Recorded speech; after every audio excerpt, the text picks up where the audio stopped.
So we are reading from Srimad Bhagavatam, Canto 4, Chapter 4, entitled Sati Quits Her Body.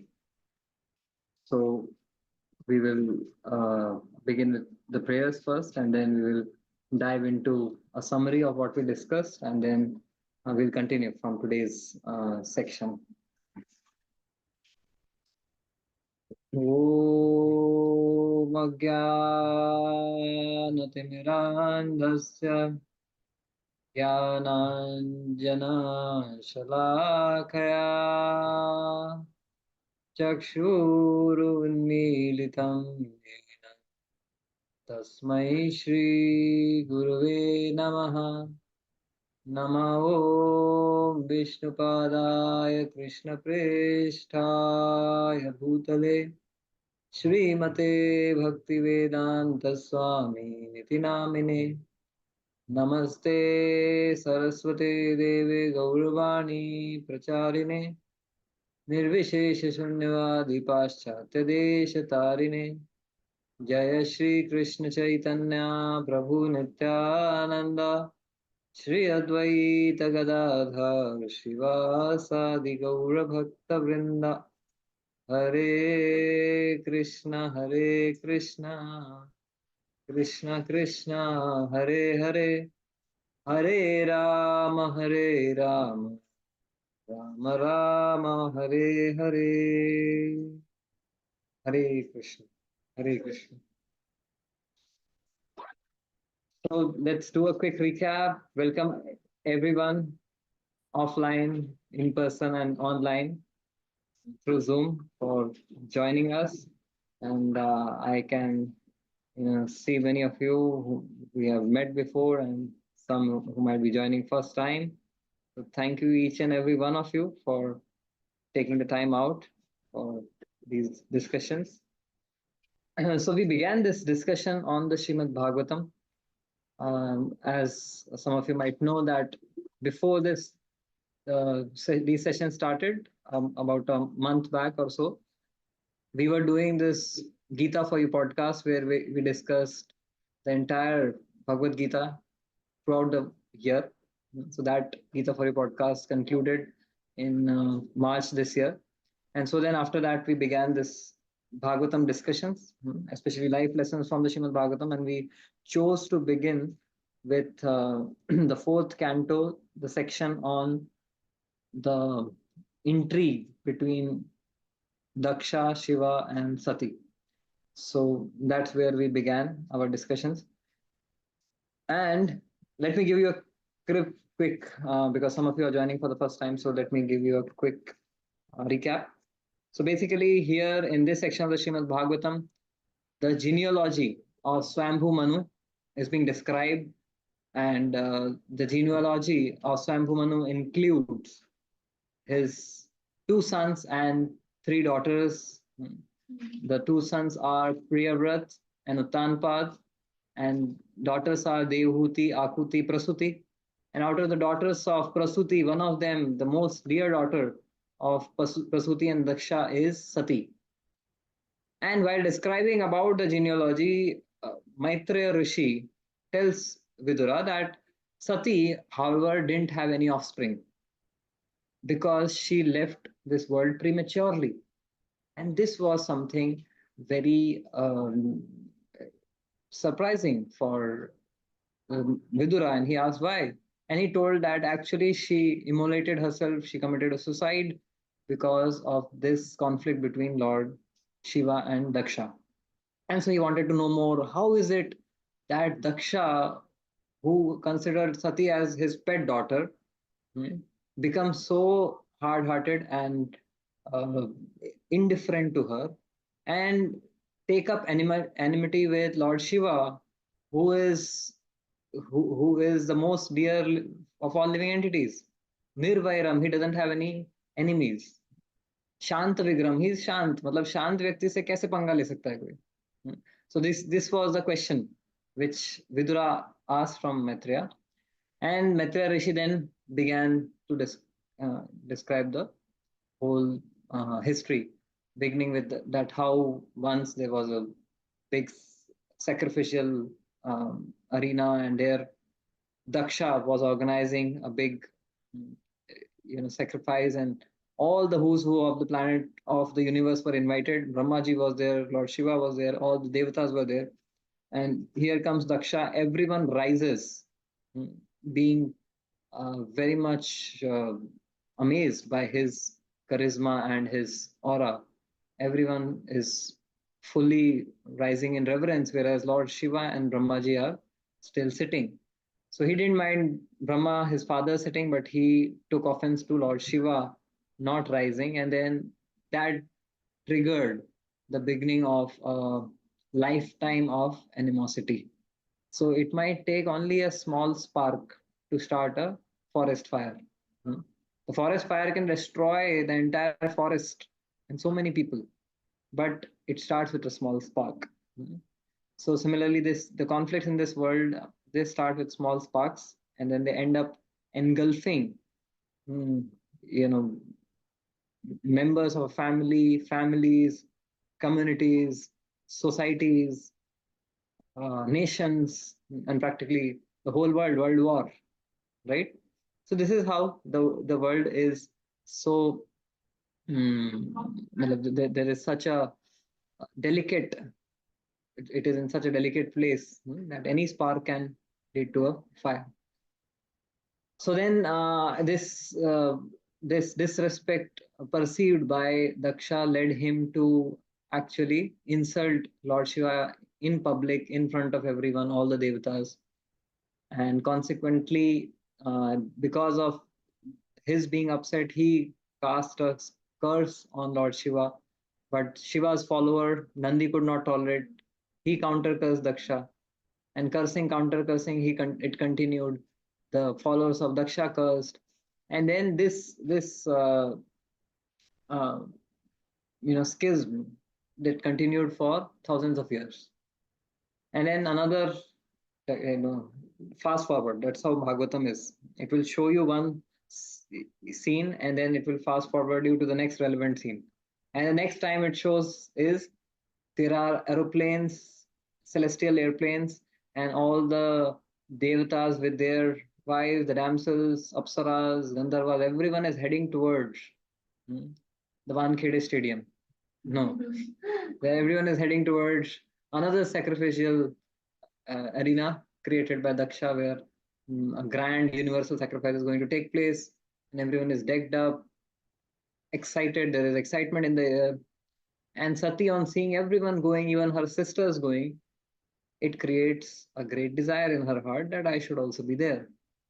And she approaches Lord Shiva with this desire, and she gives her various reasoning why they should go. She says that to visit a relative, or a friend, you don't need an invitation. You may say that हमको कोई email नहीं आया, WhatsApp नहीं आया, but you don't need an official invitation to go to a relative or a friend. And then she says that, look, everyone is going. Hmm. When everyone is going, then it's natural for us also to be part of, hmm, this ceremony. And then she says that I have not met my mother, aunts, and uh, friends and sisters since a long time. So I would like to go and meet them. And on top of that, I want to see the sages perform their yagyas. So actually, the main purpose is the spiritual purpose. So it's not that just for socializing I'm going there. So then she puts forward her desire, and then Lord Shiva warns her that, don't you remember the piercing, sharp words of Daksha and how he insulted me and has been indifferent and cold towards you? And he says, I agree. There's no harm going to a friend or a relative uninvited if only they don't hold any grudge towards you. If only they are not inimical towards you. So she says that, okay, do you think my father is so rude and uneducated that he will still take offense to something that happened so many years back. He's very wise, he's very knowledgeable. And then Lord Shiva says, well, he may have knowledge, but knowledge, the sun of knowledge, can be covered by the clouds of pride. So when someone has knowledge, when someone has wealth, someone has um, high birth, all of these things are decorations. But if a person is full of pride, these become the bedia, hmm, the shackles, rather than being decorations which decorate a person. They become shackles which even more bind the person to his pride. So therefore he says, don't think that just because he has knowledge, his behavior will also be in line with that knowledge. And then she says, okay, all right, he may still be mean, selfish, and all that, but of course I am his pet daughter. So even people are, even a low-minded person is affectionate to their children. He says, yes, even lions are affectionate to their children, but there are instances when they eat their own cubs. So mind you. And so this discussion continues, and then she says, I think you are taking it too far. Hmm. It seems that you are holding some hostility towards my father. It's the other way around. And he says, look, he has the hostility. I never spoke up. And I was just sitting quietly. She said, what? That was the problem. Why were you sitting quietly? Why didn't you stand up? I was meditating on the Lord. And the reason why we stand up to offer respect is because we want to respect the Supreme Lord. And I was already respecting the Lord in the heart. So why do I need to? So she said, but did you find that time only for respecting and meditating on the Lord, going in samadhi? He says, by going in samadhi is not dependent on me. It's dependent on the Lord when He gives His mercy. So therefore, thus he puts forth his reasoning. However, Sati, who is in a tug of war between the reasoning and the rationale given by Lord Shiva and her emotions and desires, she is swaying to and fro, in and out of the room, and looking at Lord Shiva with rage as if to burn him. Hmm. Although he is giving her good counsel, she sees him as an impediment to fulfillment of her desire. Hmm. So, and we discussed that many times. We also tend to, when obsessed by certain desires or certain ambitions, we tend to overlook, we tend to undermine and downplay the beneficial, benevolent advice of loving parents, teachers, friends, etc., and see them as impediments to our desire. And and also we discussed that we need to learn to separate the person and the opinion. Hmm? Many times we hold the person as good or bad depending on whether their opinion aligns with us or not. Hmm? So this person is good, is a friend because our opinions match. Tomorrow, if they as an individual have a different opinion, we end up, you know, becoming inimical.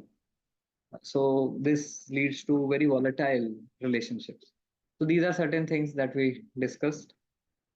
Now let's move forward to today's discussion, where actually Sati has left and um, she's going towards Daksha's sacrifice. However, from her side, she gives up Lord Shiva, but Lord Shiva still doesn't cut off his part of the relationship. He keeps that side going. So he sends his followers to ensure that she is safe along with her. Yes. So Lord Shiva is the supreme Lord. So was he meditating on Lord Vishnu? Lord Shiva is a Gunavatar. He is the avatar of the mode of passion.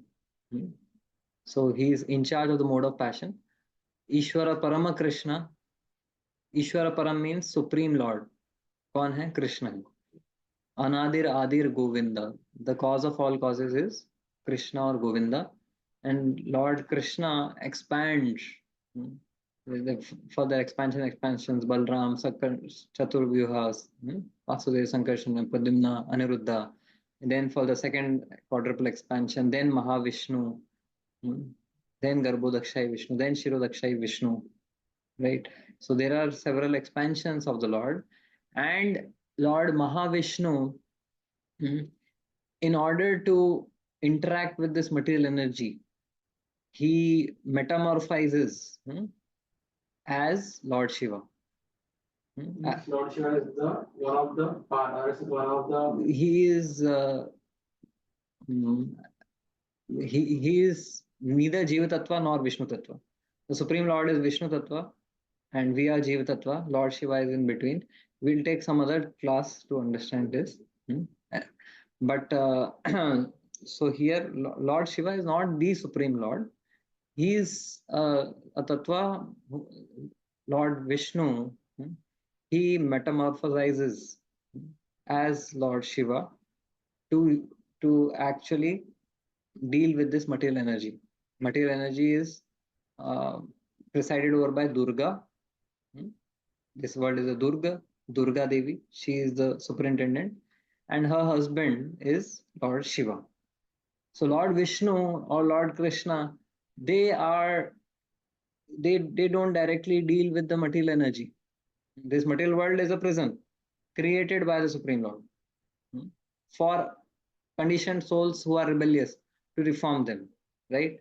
But the Prime Minister doesn't go and sit in the prison house to actually punish the criminals. She was in the person form. He's person. Yeah. Yes, Adya, you want to say something? So, Durga Devi is Mahamaya? Yes. Yes, Adya. And she's the consort of Lord Shiva. Yes, yes. Thank you. Thank you. Okay. Okay, so we will now take the discussion ahead. We are reading from the verse 6th. So verse 6 to 10th of the 4th canto, 4th chapter, it talks about Sati's entrance into the sacrificial arena and the cold response she receives, and then the hot temper that is created in her. Cold response and hot temper.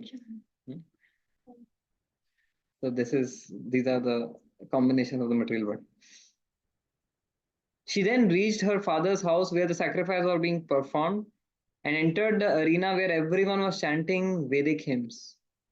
The great sages, Brahmanas, and demigods were all assembled there, and there were many sacrificial animals as well as pots made of clay, stone, gold, grass, and skin, which were all requisite for the sacrifice. So this is a description of the arena, the landscape, and everything. When Sati with her followers reached the arena, because all the people assembled there were afraid of Daksha. Point to be noted, Your Honor. Because all the people assembled were afraid of Daksha. He is a choleric leader. He is afraid. None of them received her well. No one welcomed her but her mother and sisters, who, with tears in their eyes and with glad faces, welcomed her and talked with her very pleasingly. Something very interesting to note. Bhai Chaitanya Prabhu, you want to share something which you found interesting in this? I'll come. Yeah. Sacrificial animals, what was about that? Because in Vaishnava Yoga, sacrifice of animals is not prohibited. Yeah, so we will discuss that towards the end. But let's now stick to the storyline because there's a lot of lessons in the story itself. So now here we see she has entered the sacrificial arena. It's a grand arena. There are so many yagyas being performed, great sages, brahmanas, the rishis, everyone is there, and pots made up of gold, stone, clay, etc. are all there, which have been arranged. And think of a temple opening that we have. There's so many elaborate arrangements and ingredients which are required. This is a universal sacrifice. Everything is arranged very exquisitely. So when Sati enters with her followers, uh, generally, and whenever you have such grand events, you have a reception team who is at the entrance, receiving the guests, providing them foot wash, shoe stall, right? Providing them foot wash and giving them, arghya, scent, giving them garland, chandan, everything, and then showing them the way, escorting them on the red carpet. So even on in events that are organized in this world by um, event organizing mm, agencies, event management teams or agencies, there are such grand arrangements. So we can imagine the scale at which it might have been done there. But here, all of those people of guest reception are standing there, but none of them come forward to receive Sati. As soon as they see Sati, their jaws drop. Sati, they are in two minds. Dilemma, क्या करें इस तो तो शिव जी की पत्नी है. He has been uh, you know ostracized by Daksha from participating in any sacrificial ceremony. इनको तो जात बाहर कर दिया है शिव जी को. Now this lady has come, what to do? Now they understand that okay, she deserves a lot of respect, but they are also tied to their job. Salary नहीं मिलेगा, ले ऑफ कर देंगे. so so this is how social dynamics work. Often people don't show their don't demonstrate or show what their inner feelings are. They act based on what the social convention is. Hmm? And so so people respect, neglect, or despise us, based on the opinions of the heavyweights in an organization. वो इसके बारे में क्या सोचते हैं, that's why I will deal with them. Not my personal opinion. I may have a personal thing, but it matters how, if I am friendly to this person, if I'm friendly to this person, and the top boss has some uh, irritation about him, and if he sees me being close to him, he may have irritation with me also. So इसके लिए this is how office politics and polarization, these kind of things work. So we should not take seriously the opinions of people or the way they deal with us, because many times they are just towing the line of someone else. Not necessarily it is, they are not giving you the respect on your merit, or they are not neglecting or disrespecting you on your demerit. It is just to appease someone else that you might not know also. So most people interact with you based on what you have and what you can give them, not who you are. भाई इससे इससे मुझे क्या मिलेगा, इसको respect करने से मुझे क्या मिलेगा? So rather than who you are as a person, there will only be very few people who will respect and deal with you, relate with you based on who you are, not what you have and what you can give them. So here in Sati's case, 99% of the people, they neglected and disrespected her.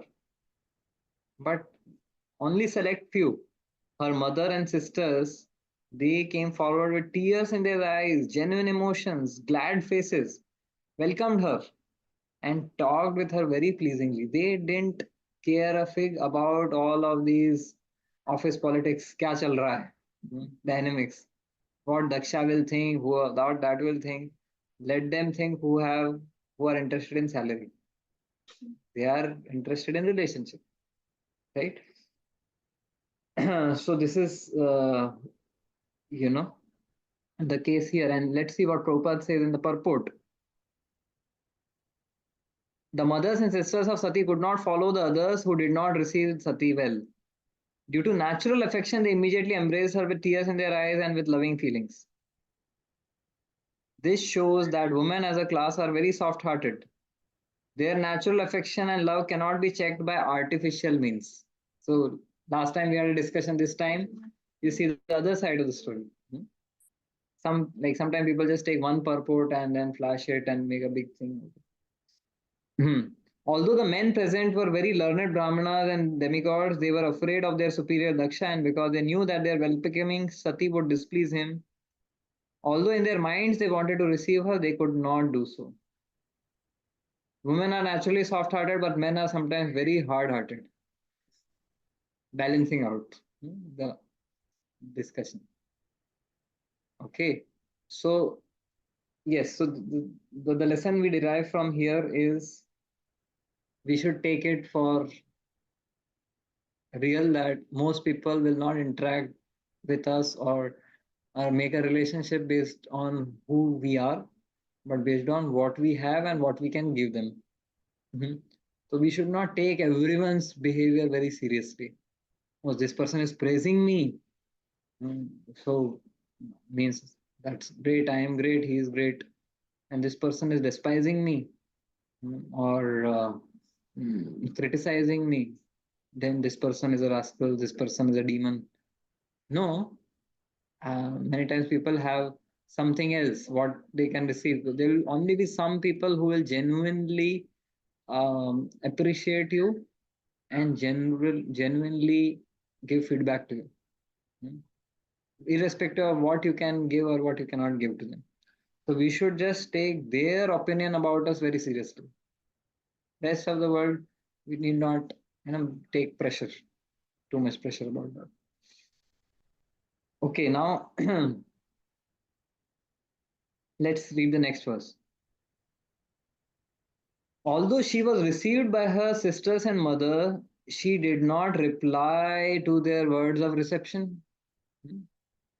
She was completely oblivious to them. And although she was offered a seat and presents by them, she did not accept anything. For her father neither talked with her nor welcomed her by asking about her welfare. तो वो जो माला लेके खड़े थे उन्होंने माला नीचे कर लिया और दक्षा यज्ञ में उन्होंने नजर फिराई कि हाँ सती आई है मुंह फेर लिया as if he has nothing to do with his daughter. Imagine how much it must have hurt and pierced the heart of Sati, because if he had come here with Lord Shiva's permission, the thing would have been different. But she has come, if she had come here without telling Lord Shiva, it would have been different. But she can now connect. She had an argument there, and everything Lord Shiva told her is coming to be true here. Whatever he told. And she argued and debated and fought with someone who she now realizes loves her the most, cares for her the most, and was the most accurate. But now uh, the guilt in her heart is very profound. कि मैं किसके लिए किनसे लड़ी? For whom did I fight with whom? I fought with Daksha, for Daksha with Lord Shiva. I should have done other way around. But now that she will do now, but now there's no point. So So things happened exactly the way Lord Shiva had predicted. Hmm.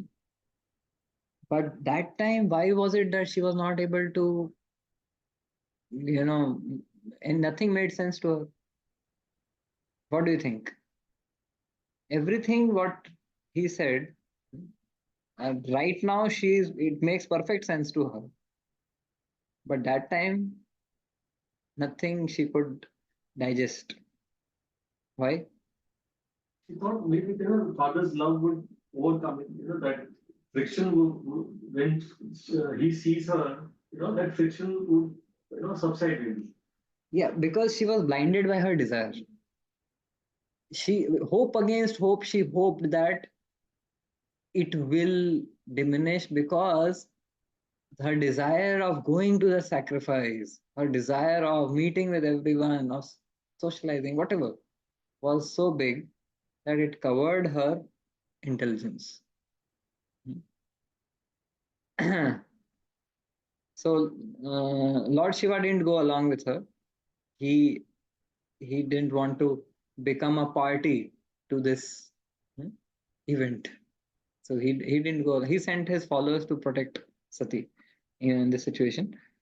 So there's something called hmm, blind spot. Car का जो rear view mirror रहता है उसमें blind spot होता है कि एक range के बाहर आपको जो चीजें नहीं दिखती है या आपको जो चीजें नहीं दिख पा रही है so things which are there but are not visible right so similarly we have psychological blind spot certain attachments पश्यन अपि न पश्यति देख के भी हम नहीं देख पाते हैं क्योंकि हम we have covered our vision. We have very limited vision because of our attachments. We don't want to believe what we don't want to believe.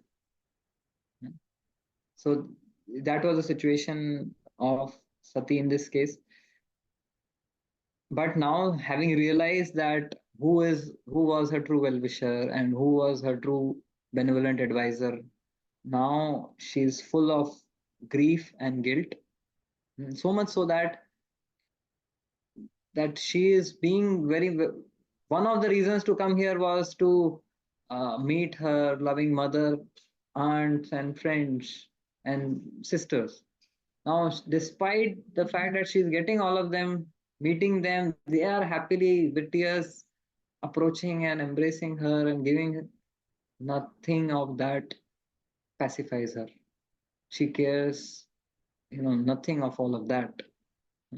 So this is something we also can learn from, that why is it that all of she actually came here to receive their love, her sisters, her mother, her aunts. Now she's getting that, but she's fixated on one person, Daksha. पिताजी ने मेरी तरफ देखा भी नहीं, मुंह फेर लिया, and he has not kept a oblation for Lord Shiva. So she was not focusing on the activity of all of these other whom she actually wanted to meet. She focused on the actions of only one person. So to love and be loved is everyone's birthright. But to have undue expectations कि यही व्यक्ति दे, that is something which we end up suffocating ourselves. So she needs her need was to meet her relatives and mother and sisters and share her love, receive their love. That was justified. But then now because she's obsessed कि ये व्यक्ति मेरे father इनको respect करना चाहिए, gone.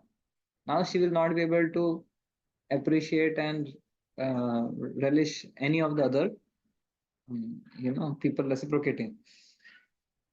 So in our case also it happens, we become fixated and obsessed to get reciprocation from the elite few and ignore and underplay the rich love and reciprocation from many others. So so that is, yes, bro. Here life lives in a situation now. Here we see that this led to self-immolation. I mean, it's a suicide basically. It led to. In real life situations, if someone is facing such a situation, where if the husband can control the wife, not to do such a thing, would that be a better, would that be a solution? And if it was possible, Lord Shiva would have done I that. mean, in real life solution. This is also real life. This is also real life. And by doing this, Lord Shiva is teaching us that better not to control. And मार खा के सुधर हाँ मार खा के सुधर मार खा के ही व्यक्ति को समझ में आता है कितना भी आप उनको एडवाइस दो and if he had forcibly kept her for the rest of the life he would have to hear the rant.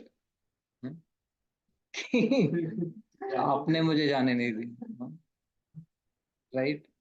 So he said he didn't because she would have been burning in the fire of anger. At least she burned there in the fire of repentance, which is purifying. The fire of anger is destructive. Fire of repentance is purifying. She realized her mistake and the true picture. So therefore, Krishna also gives us free will. मार खा के सीखेगा सीखे जबरदस्ती नहीं सिखाऊंगा. Yeah. Thank you for the question and the input. So mutual funds ना hedging करते हैं, right? Mutual fund is about hedging. Stocks में hedging करते हैं. Stocks में hedging करते हैं आप एक ही शेयर में सारा का सारा अपना मतलब फाइनेंसेस नहीं डालते हैं. You hedge into multiple stocks, right? Can you diversify your portfolio? उसमें क्या क्या अलग अलग करते हैं? Like what? Hedging also means, hedging in a different context, hedging also means that if the stock is going to fall 40% and you don't want to sell it, so you sell, you buy puts, that you earn money when the stock is actually going down. And what you are saying is, you build a portfolio across various sectors and stocks. So you have a exposure to different sectors. The risk is less in one particular stock. But at the same time, if one is really confident of what he is doing, then actually that even if it is a particular, one or two stocks only can give you amazing returns. I'm giving example of Rakesh Jhunjhunwala, who made 45,000 crores from the stock market. He was a CA and he started with a bare minimum amount. Bare minimum amount. And only from the stocks, and his one big bet was Titan. So there's only one Rakesh Jhunjhunwala, but there are many. Yeah, but in general, if you diversify your portfolio, your risk theoretically at least it reduces. So I wanted to draw from this that in relationships also it's about investment. You invest in people. When there's investment, there will be returns. है कि नहीं? So we need to give and take. That is our need, just as breathing, give and take. So similarly in relationship, we give and take. We invest in people, we receive from them. But if you invest in only one stock, this person is the only person in the world. All my love is for this person. बाकी दुनिया क्या तेल लेने जमाना चाहे जो. What happens? ये share डूबा तो आप इमोशनली बैंकरप्ट हो जाते हो, है कि नहीं? Let me complete this point. So basically the idea is that we need to diversify our emotional investments also. Not that just one person. Okay, someone yes, there's for husband and wife, their relationship is a prime relationship. That doesn't mean that you undermine your relationship with your parents or with your siblings or with your friends. Each, if you have a tiff with your spouse, or then you can still stay sane if you have some friends. You can still stay sane if you have relationship with your siblings or parents. So therefore ये emotional portfolio को diversify करना is क्या बोलते हैं smart way of investing. Would you agree, bro? Yeah, mostly yes. Yes. Yes. Not No doubt. not necessarily in stocks. Otherwise, In stocks, if you are a Rakesh Jhunjhunwala and if you get the right yeah, what company or so it may work. So for us, if you want to invest in one stock and be completely assured that you will become Arabpati, that one is Krishna. you have the right answer. Multi-billionaire you can become. So we can't ignore his devotees. yeah, we can't ignore. Even if you invest in Krishna, अकेले कृष्णा में invest करके नहीं होगा. क्योंकि कृष्णा बोलेंगे वाह करते रहे तू जब घिसते रहे दिखूंगा ही नहीं. Class of devotees also. So each devotee have their own conditioning. So if you associate with these type of devotees, you also have the same mentality. Which type of devotees you should associate with? That is also a question. So better means distance yourself from people much or only focus on Krishna. That's what I think, isn't it? Right? No, but Respecting devotees is that's right, but not associating them with means those means Radhanath Maharaj, he don't doing stupid nonsense stuff. But if the same I go with my age people, then they will proper nonsense. So it's better to distance yourself and selected people and expression. okay. देखो, what you said is right, that there are different classifications of devotees and gradations of devotees. So what Bhagavatam says, our dealing should be defined by this formula. Ishwaras tad adhineshu balisheshu dvishatshucha prema maitri kripa upeksha yah karoti sah madhyama. A madhyama adhikari, a devotee, what he does, Ishwara is the supreme lord. उनसे क्या relationship? प्रेम उनके लिए reserve है. Then adhineshu. So adhineshu, those who are his sold out servants and devotees who are very sincere. You have maitri. You are friendly with those devotees who are very sincere, who are serious and have no ulterior motives. So you develop friendships with them. You cultivate friendships with them. Then come balisheshu. Balisheshu means जैसे आप बता रहे हो बालिशा. थोड़ा मतलब they are a bit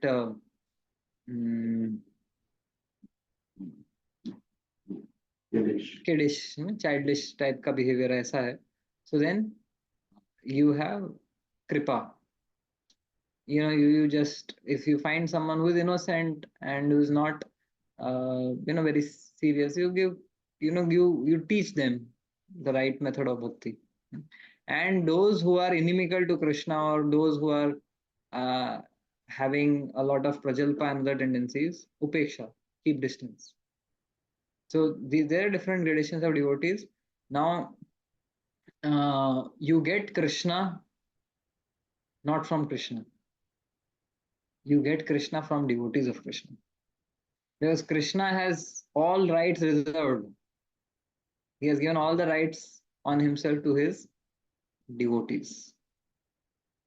So Bhaktivinoda Thakur, he prays that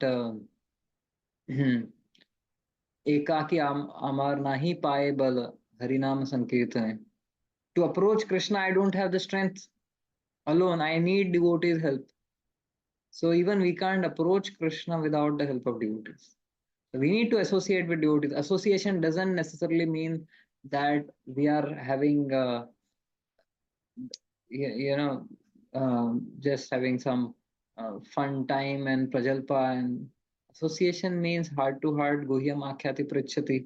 You can ask them how they are advancing in bhakti, what are the techniques and principles they are following, so that we can also learn. So that kind of association is very much recommended. Makes sense, nahi? Or do you want to ask a follow-up question? Later. Yes. Okay. You had something? You answered it. That I was going to ask that only, that we have some certain relation like husband, wife, then with our parents. So how can we diversify? Do you answer it? Yes. Yes. So the diversification is what Krishna sends in our life different people with different uh, mellows of relationship. So we reciprocate and invest with each of them with the particular uh, mode of that relationship. Not that we fixate on one person and then our expectations grow so much on one person only, or one or two people. Ultimately, it is Krishna only who is giving us care and love through different people, right? So if this door closes, don't think that everything is over. Krishna will open another door. It was Krishna only who was, giving through this door, and he only who will give through that door. So ultimately, we should see to it that any care, love, affection in this world is actually coming from Krishna only. It is he only who is providing everything, whether food, shelter, clothing, everything. It is Krishna who is providing. Okay, we will take this question with Priya later on. Let me continue with the discussion a bit more. Now, Prabhupada writes in this purport very beautifully. Sati was the youngest child of Daksha, and she knew that she was his pet. But now, because of her association with Lord Shiva, Daksha forgot all his affection for his daughter, and this very much aggrieved her. The material bodily conception is so polluted that even upon slight provocation, all our relationships of love and affection are nullified. The material bodily conception is so polluted that even upon slight provocation, all our relationships of love and affection are nullified. Body relationships are so transient that even though one is affectionate towards someone in a bodily relationship, a slight provocation terminates this intimacy. So, intimacy based on bodily conception, with a slight provocation, it can be nullified and terminated. This is something very important to note here, that based on the bodily conception, any relationship which may appear to be very thick, very deep, is actually very fragile. And a story and a case in point is the brotherhood of Sunda and Upasunda. So Mahabharata describes this story. There are these two demons who had terrorized the whole universe. Actually, where did that they get so much power?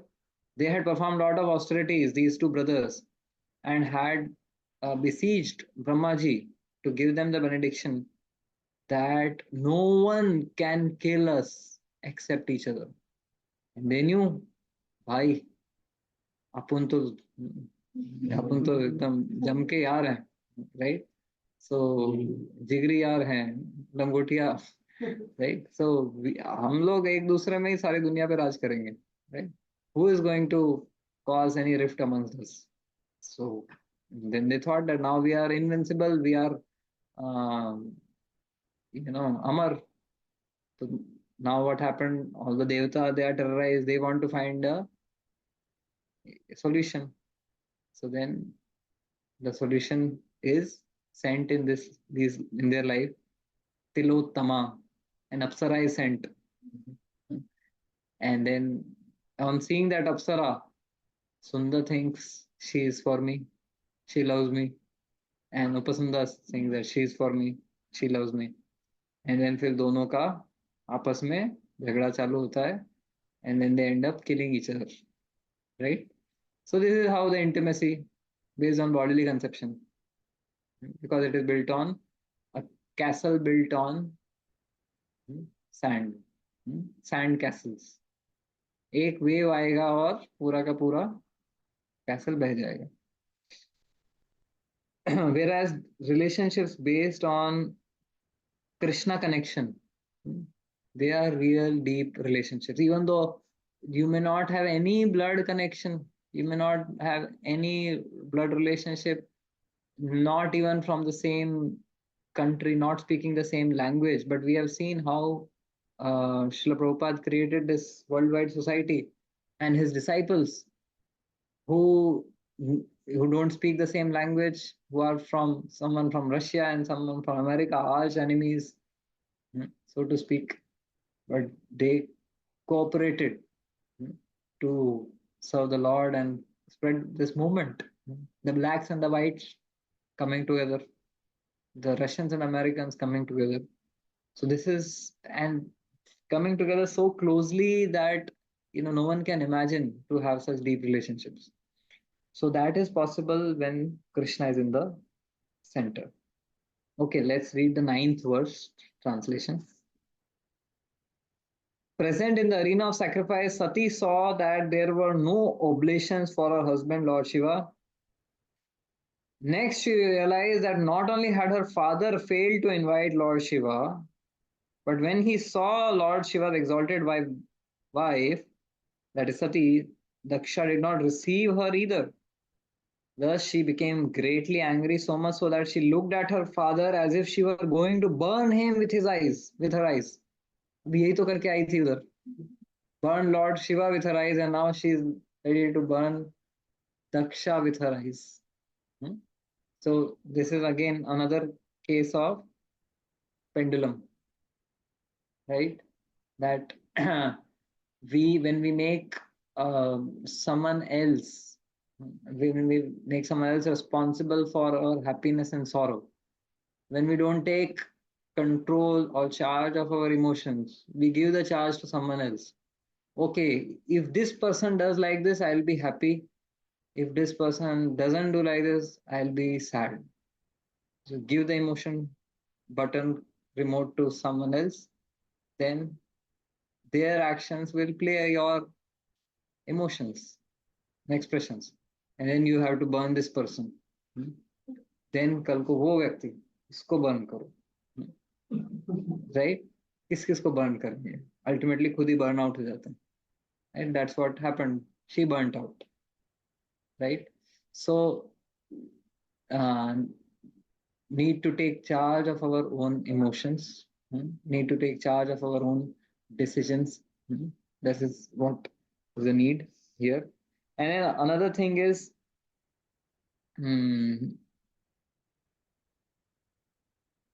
that she gave up Lord Shiva to come to Daksha.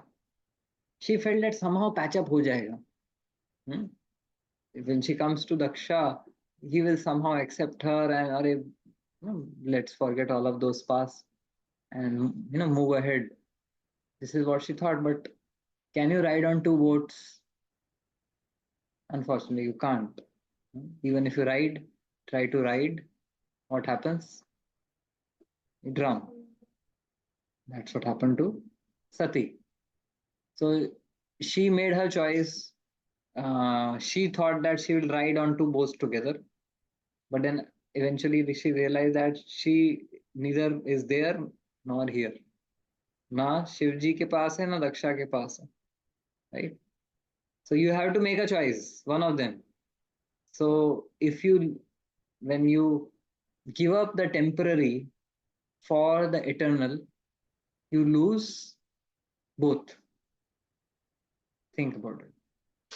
When we give up the temporary thing for the permanent, you give up both. ये जो temporary है वो तो रहना ही नहीं है, और permanent को आपने छोड़ ही दिया. Right? So when we make choices in our lives in such a way that we give up the permanent principles, we give the permanent philosophy for all the temporary fleeting pleasures of this world, then what happens? Lose both, because fleeting pleasure anyway जाने वाला है और permanent को हमने छोड़ ही दिया. So decisions in life should be made in such a way that permanent first, temporary adjusted accordingly. Not that temporary first and permanent adjusted here and there. So whether it is any decision in life, it should be made keeping this in mind. But for a moment, we can feel like something is temporary, but we can feel it as a permanent. So how we can really differentiate between it? What is temporary, what is permanent? Permanent, by permanent I mean the Navadha Bhakti, the 9 limbs of devotional service, Sharanam, Kirtanam, all of these are the temporary things. These are the permanent things. And the temporary is our position, our possession, our physique, our profile, all of those things. They anyways come and go. They are important, but they are not they are not the core of our existence. So we are not human havings or human doings. We are human beings. And being means, what is the core of our being? Is Atma, soul, part and parcel of Krishna. तो being को सबसे ज्यादा ध्यान देना है. उसके बाद में आता है doing. Doing means your profession. What you do is but you are not human doing. You are human being. You are not human having. आपके पास क्या possession है? आपके पास कितना prosperity है? So all of those things, they are important as long as they support your purpose of life, human form of life. So she left the permanent to go for the temporary. दोनों चला गया हाथ से, है कि नहीं? Make sense? Yes. Now verse 10 पढ़ लेते हैं, फिर then we will close today's discussion because 11th verse से सती का लेक्चर चालू होगा. लंबा लेक्चर देगी वो दक्ष को, क्या किया आपने. The followers of Lord Shiva, the ghosts, were ready to injure or kill Daksha, but Sati stopped them by her order. She was very angry and sorrowful, and in that mood, she began to condemn the process of sacrificial fruitive activities and persons who are very proud of such unnecessary and troublesome sacrifices. She especially condemned her fathers, speaking against him in the presence of all. So, so now she condemns the fruitive mentality behind Daksha and his sacrifice. The fruitive mentality of basically business mentality, that Bhog Aishwarya Prasaktanam, that those who are looking for material prosperity, and even if they are engaging in spiritual pursuits, it is to gain material prosperity or material benefits. So that mentality is condemned by Sati here. And then she speaks about the glory of Lord Shiva, who represents spiritual knowledge and detachment. As we discussed previously, that Daksha represents material education and material hedonistic civilization, and Lord Shiva represents spiritual knowledge and civilization of spiritual wisdom and detachment. So many times this material education and material civilization will consciously abuse and undermine spiritual civilization and education. So here Sati is defending Lord Shiva in the verses that will come. So now let's open up the floor for any discussions, questions, comments, reflections. There's one question which is already there with us. Let's take it. Ved Priya, as always, has asked a very intelligent question. is it the right way of thinking that all devotees sent in our life is by Krishna and we should not worry about who is trustworthy and who is not? So whatever, everything in our life is sent by Krishna only. But some to test us and some to teach us lessons and some to encourage and guide us. So that discrimination we should have. So we definitely need to have discrimination that which devotees we associate with. Of course, Narad Muni tells Dhruv Maharaj that how you can have a very happy life in this world. He says that those who are superiors, you should respect them. And you should become happy seeing your superiors. Those who are equals, you should be friendly with them. And those who are inferiors or juniors or subordinates, you should be kind to them. So yes, there are different types of devotees and we need to have different types of behaviors with them. And what do you say, Righteous Embo? Okay, so Adya has a question. Yes, you can unmute yourself and speak. Hare Krishna. So Yes, Adya. I just wanted to share something. Matlab, we've been talking a lot about association here, and I noticed something. Pehle, matlab, I one second. Yes, so I noticed कि मतलब मेरे life में ऐसे वो hang out वाले friends कभी नहीं आए. I've always been the outcast at school, and people have always, avoided me. Matlab, for some reason, matlab, just been bullied and everything. But the association that I did get, the friends that I did get, they were all like spiritually advance करने में मेरी help कर रहे थे. पहले मैं सोचती थी कि यार मेरे ऐसे फ्रेंड्स क्यों नहीं है, but it's actually Krishna's plan and it's a blessing in disguise that कि मेरे ऐसे फ्रेंड्स बने ही नहीं जिनके साथ मैं ड्राइव करके होटल जाऊं या कैफे जाऊं, बट ऐसे फ्रेंड्स बने जिनके साथ मैं कीर्तन कर सकूं. Jai Hari Bo. Wonderful, Adya. Thank you. Adya is joining us from Nasik. Thank you, Adya, for this beautiful reflection. And may Krishna bless you with more and more such friends with whom you can do Kirtan and Katha and keep you away safe from those who are hanging out.